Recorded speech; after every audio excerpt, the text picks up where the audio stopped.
नमस्कार साथियों, जिला रेवाड़ी के कोसली हलके से गांव झाल की खबर है। ये आप घर देख रहे हैं। इसके अंदर कभी खुशियों की किलकारियां गूंजती थी, लेकिन आज इस घर के अंदर एक दुख का मातम रहता है। ये माता पिता वृद्ध हैं और ये इनकी बेटी का दीपिका शर्मा है, जो दोनों पैरों से अपाहिज है। लेकिन अपाहिज ये बचपन से नहीं थी।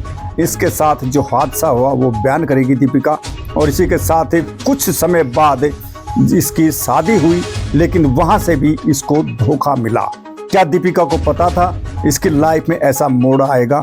लेकिन ये माता पिता आज गुहार लगा रहे हैं न्याय की, और दीपिका भी न्याय की गुहार लगा रही है। तो आइए दिखाते हैं और मिलाते हैं दीपिका से, उसका क्या कहना है। क्या नाम आपका?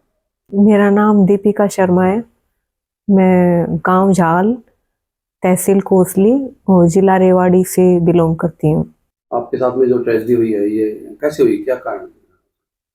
ये सर, मैं 6 साल की थी तो प्राइवेट स्कूल में पढ़ती थी। क्या नाम था स्कूल? स्वामी विवेकानंद स्कूल जी। कोसली में। तो जो हमारे घर से 2 से 3 किलोमीटर दूर है, तो वहाँ पे सर स्कूल बस लेके गया, जैसे डेली लेके जाते थे। 14 दिसंबर 1995 को स्कूल बस ने मुझे रोंग साइड में ड्रॉप किया। मैं रोड क्रॉस कर रही थी, हमारे साथ कोई बड़ा नहीं था, टीचर वगैरह, तो दौड़कर मैंने रोड क्रॉस किया और एक स्पीड में ट्रक आ रहा था, उसकी चपेट में आके मेरा ये एक्सीडेंट हुआ। क्या एज थी सर आपकी? 6 साल। अभी ये दोनों टांगे जो है आपने गंवा दी इसमें जी। दुर्घटना में। जी सर। तो फिर कैसे क्या हुआ फिर? उसके बाद सर लाइफ तो काफ़ी स्ट्रगलिंग हो ही गई थी, बट पेरेंट्स का काफ़ी सहयोग मिला।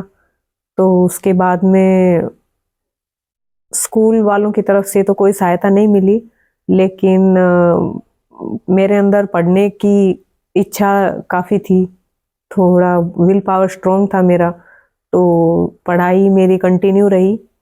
और जैसे कि मेरी कंडीशन थी तो सब मेडिकल जो भी मेरा हिस्ट्री रहा उसके अकॉर्डिंग मेरा इलाज चलता रहा, काफ़ी ऑपरेशंस हुए। और उसके बाद में मैंने काफ़ी स्ट्रगल करते हुए अपना स्कूल जारी रखा। और उस दौरान सर काफ़ी फाइनेंशियल स्ट्रगल्स भी आए, जैसे पापा जी का जॉब छूट गया क्योंकि उनको मुझे संभालना होता था। घर से दूर रहकर वो जॉब नहीं कर पा रहे थे, तो वो सब फेज़ भी निकला, क्योंकि स्कूल लाना ले जाना वो सब भी किया। उसके बाद सर मेरा 12th पास आउट किया मैंने हैप्पी सीनियर सेकेंडरी स्कूल से, कोसली से। और उसके बाद सर मैंने लॉ में एडमिशन लिया 5 साल के कोर्स में।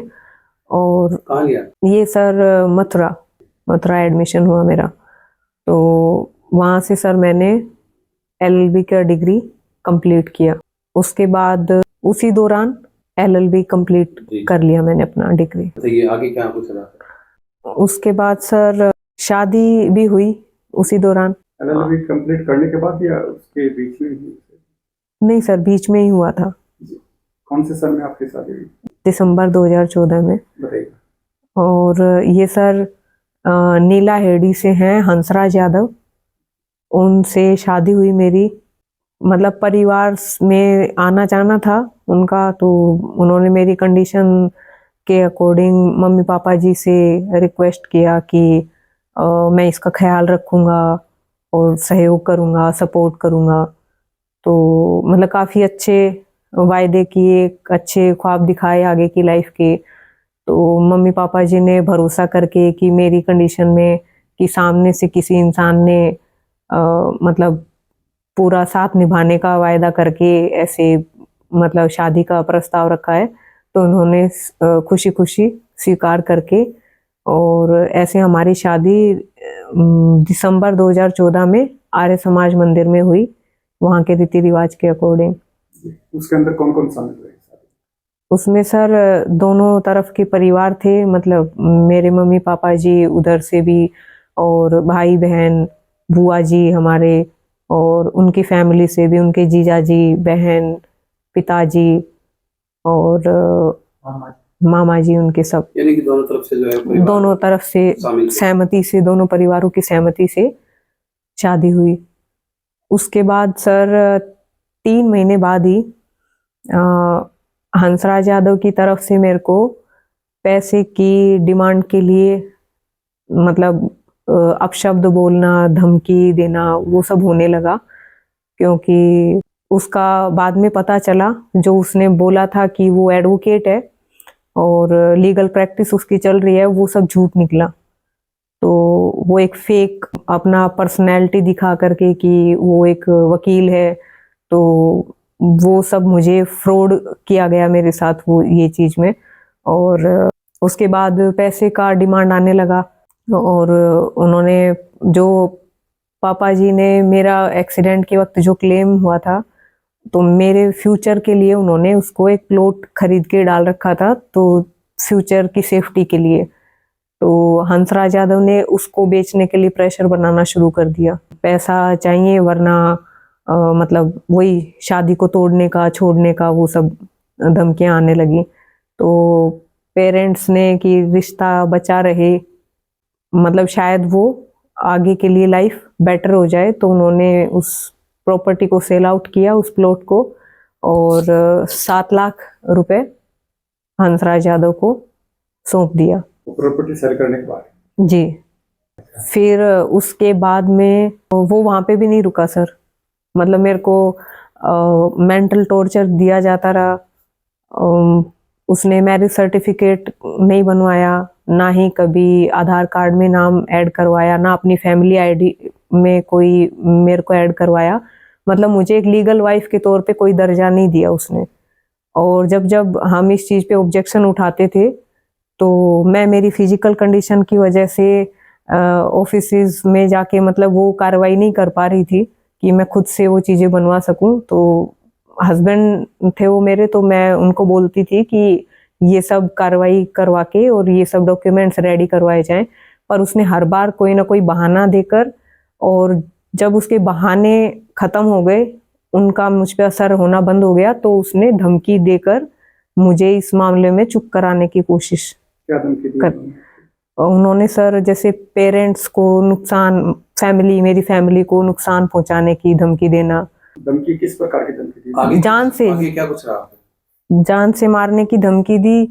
फिर उसके बाद में सर मुझे हरियाणा गवर्नमेंट से सहायता मिली 9 लाख रुपए की, वो भी उन्होंने अपने कब्जे में ले ली। मतलब उसका भी उन्होंने यूटिलाइज कर लिया अपना घर बनाने के लिए। ससुराल पक्ष में उस पैसे का यूज कर लिया गया, जो पापा जी ने दिए वो 7 लाख और वो 9 लाख, तो वो सारा यूटिलाइजेशन उधर कर लिया गया। उसके बाद सर उनकी तरफ से ये भी मुझ पे प्रेशर रहा कि मुझे जज ही बनना है, तो ही वो मुझे एक्सेप्ट करेंगे एज वाइफ। इसके अलावा अगर और जॉब लगती है तो नहीं करेंगे? हाँ, आपका और कहना यही है किसी, हाँ जी कि उन्होंने यही कहा कि आप ओनली जज पोस्ट पे जाएं, जी इसके अलावा किसी पोस्ट पे नहीं जी जाएंगे, तो आपको नहीं करना। जी। उसके अलावा सर फिर उन्होंने जब वो सारा पैसा खत्म हो गया, जो पापा जी का दिया हुआ और जो गवर्नमेंट से हेल्प मिली थी, एड मिली थी मुझे फाइनेंशियल, उसके बाद में उन्होंने मुझ पे प्रेशर डालना शुरू किया कि मैं अपने मायके पक्ष में जो मेरा प्रॉपर्टी का शेयर बनता है, पुश्तैनी जो प्रॉपर्टी थी, उसमें मैं अपना शेयर मांगूं, और उसके लिए मुझे प्रेशराइज किया गया, टॉर्चर किया गया, मारपीट की गई। और हंसराज यादव जो हस्बैंड मेरे और उनकी बड़ी बहन, उन सब ने ये सब कॉन्स्पिरेसी करके और मुझसे ज़बरदस्ती साइन लिए प्रॉपर्टी का जो केस था उसके ऊपर। और ये सर 2022 अगस्त में ये उन्होंने प्रॉपर्टी का केस करवाया मेरे ऊपर ज़बरदस्ती प्रेशर डाल के। उसके बाद में सर उन्होंने मेरे को मेरी फैमिली से भी कट ऑफ रखा, आना जाना बंद करवा दिया, मिलना बंद करवा दिया। पेरेंट्स ससुराल में जाने का बोलते थे मुझसे मिलने का, तो वो जान से मारने की धमकी देता था, या मतलब बेइज्जती करने का कि इधर नहीं आना है, तो वो सब चलता रहा। उसके बाद में 2023 में मैंने उनसे रिक्वेस्ट करी दोबारा कि ये प्रॉपर्टी का केस हटवा लिया जाए, और मतलब ये सब झगड़ा और ये सब इसको ख़त्म करते हैं, बैठकर सुलह करने की बात करने की कोशिश की मैंने, पर उन्होंने फिर से वही अपना जारी रखा, धमकियां देना, अपना रवैया उनका जस का तस बना रहा। फिर सर 2024 अप्रैल में मैंने मेरे पापा जी से कांटेक्ट किया और मैं जयपुर रहती थी जो स्टडी पर्पस से, तो मैं वापस आई और मैंने प्रॉपर्टी का केस जो था वो हटाया, अपने मम्मी पापा जी से मुलाकात की। उसके बाद से उसी दिन से हंसराज यादव ने मेरे को बोल दिया कि मतलब अभी मेरे मम्मी पापा जाने और मैं जानूं तो अभी उधर ही रहना, तो उसने ले जाने से साफ इनकार कर दिया। कोर्ट में चल रहा था जी क्या? अभी सर 498 का और डाइवोर्स का मैटर चला हुआ है और 125 जो होता है मेंटेनेंस के लिए। तो मैं पिछले 1.5 साल से अपने पेरेंट्स के पास ही रह रही हूँ और हमें कोई भी फाइनेंशियल हेल्प नहीं मिली है, मतलब जो मेंटेनेंस के तहत कुछ भी नहीं हुआ है और केस भी स्लो स्पीड से ही चल रहा है। 498 में भी कोई खास कार्रवाई नहीं हुई है अभी तो तक का, यही स्टेटस है सर केस का। क्या चाहते हैं अभी आप इस बारे में? सर मैं चाहती हूँ जैसे कि मेरा डाइवोर्स का केस भी चल रहा है तो मुझे न्याय मिले। मैं सरकार से अनुरोध करती हूँ, मोदी सरकार से भी अपील है कि मेरी फाइनेंशियल कंडीशन भी अच्छी नहीं है मेरी फैमिली की, और जैसे कि देख पा रहे हैं कि मैं दोनों पैरों से फिजिकली डिसेबिलिटी है मुझे इतना, तो मेरा एजुकेशन है BA LLB का, तो मुझे उसके अकॉर्डिंग कोई अच्छी जॉब अगर मिल सके और कोई भी आर्थिक सहायता मिल सके तो मोदी सरकार से मेरी गुजारिश है कि मुझे थोड़ा हेल्प किया जाए। और क्योंकि मेरे मम्मी पापा भी सीनियर सिटीजन है तो उनका भी सोर्स ऑफ इनकम कुछ भी नहीं है इतना स्ट्रॉन्ग, तो गुजारे लायक ही हो पाता है। और अभी मैं पूरा घर में ही मतलब बैठे हुए हूँ, तो मेरा कहीं पे बाहर एक्सपोजर तो लाइफ में मेरा है कुछ भी करने का, कुछ अच्छा करने का, पर अभी मुझे रास्ता नहीं मिल रहा है। तो मेरी सरकार से अनुरोध है, मोदी सरकार से, कि जो भी इस मैटर में वो कर सके सहायता तो वो मेरा किया जाए।